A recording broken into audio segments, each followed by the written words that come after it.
Tughril bag چغدئی ترکوں کے سلجوقی خاندان کے بانی اور ایک عظیم مسلم حکمران تھے۔ ان کا پورا نام تغرل بیگ ابن میکائل ابن سلجوق تھا۔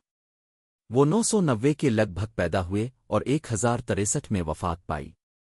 پس منظر تغرل بیگ کا تعلق سلجوق خاندان سے تھا جو ترک نسل کے قبائل میں سے ایک تھا۔ ان کے دادا سلجوق ایک ممتاز قبائلی سردار تھے جنہوں نے اسلام قبول کیا تھا۔ تغرل بیگ نے اپنے چچا چغر بیگ کے ساتھ مل کر سلجوقی سلطنت کی بنیاد رکھی۔ حکومت کا قیام تغرل بیگ نے 11 صدی کے اوائل میں غزنویوں اور بویوں جیسے مختلف مسلم اور غیر مسلم حکمرانوں کے خلاف کئی فتوحات حاصل کیں۔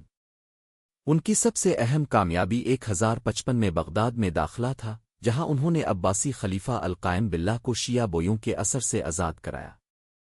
اس کے صلے میں خلیفہ نے انہیں سلطان رومی و مک المشرق و المغرب کا لقب دیا۔ اہم خدمات اسلام کا تحفظ انہوں نے خلافت عباسیہ کو دوبارہ طاقتور بنایا اور شیعہ بویوں کی سیاسی برتری کا خاتمہ کیا۔ سلجوقی سلطنت کا قیام تغرل بیگ کی قیادت میں سلجوقی سلطنت ایران، عراق، خراسان اور وسطی ایشیا تک پھیل گئی۔ نظام مملکت انہوں نے ایک مضبوط اور منظم ریاستی ڈھانچے کی بنیاد رکھی جسے بعد میں نظام المالک توسی جیسے وزیروں نے مزید ترقی دی۔ وفات تغرل بیگ 1063 میں انتقال کر گئے۔